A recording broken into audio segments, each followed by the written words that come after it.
এবার পরিবেশনের পালা।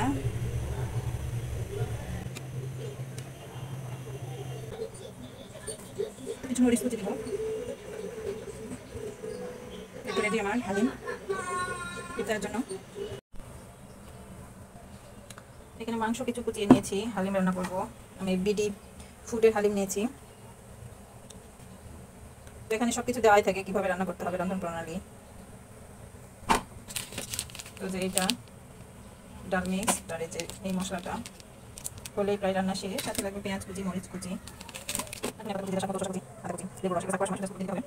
তো এখানে পানি আমি 2 কাপের বেশি হবে, 3 কাপ মতো পানি ফুটিয়ে নিয়েছি। এখন আমি প্যাকেটটার মধ্যে ঢেলে দেবো, ডালটা এখানে ঢেলে দেবো এবং 15 মিনিটের জন্য ভিজিয়ে রেখে দেবো।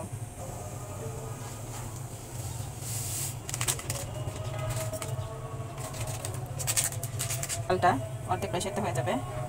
এখন আমি অন্য প্রসেসিংটা করে নেব। আমি সরিষার তেলে রান্না করবো, তো এখানে সরিষার তেল দিয়ে দিচ্ছি। পেঁয়াজ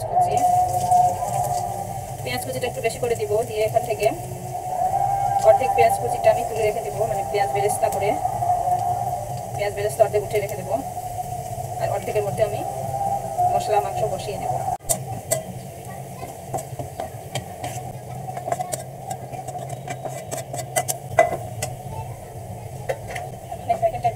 মশলাগুলা দিয়ে দেবো।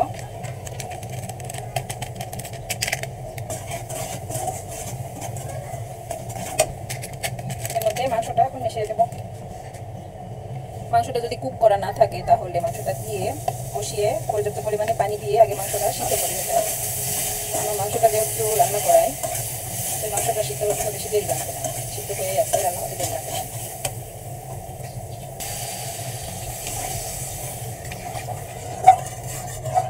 মশলাটা আর মাংসটা কিছুক্ষণ রান্না করে নিলেই হবে।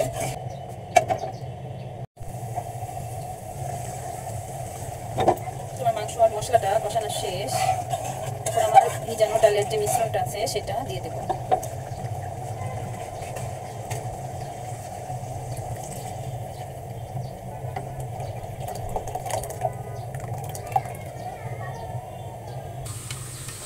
পুরো ডালের মিশ্রণটা দিয়ে দিয়েছি। পানি বেশি হলে সমস্যা নাই, কারণ পানিটা ডাল দিয়ে যখন গাঢ় হয়ে আসবে বোঝাই যাবে। গাঢ় হয়ে আসলে নামিয়ে নিতে হবে। ততক্ষণ পর্যন্ত এটা জাল হতে থাক, কারণ ডালটা ভালোভাবে জাল হতে হবে, নাহলে ডালের টেস্ট আসবে না। একটু পরপরই নেড়ে দিতে হবে, কারণ ডালের মিশ্রণটা নিচে লেগে যাবে। তাছাড়া এভাবে ঘন ঘন নাড়াতে হবে, নাহলে নিচে লেগে যাবে। কেন হচ্ছে বলতো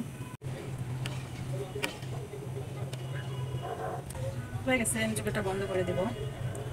এরকম গাঢ় হয়েছে, এটা আস্তে আস্তে আরও গাঢ় হবে। এবার পরিবেশনের পালা।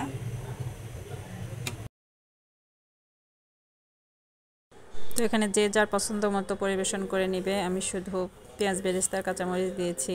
এখানে শসা দেওয়া যেতে পারে, সেদ্ধ ডিম, আদা কুচি, লেবুর রস।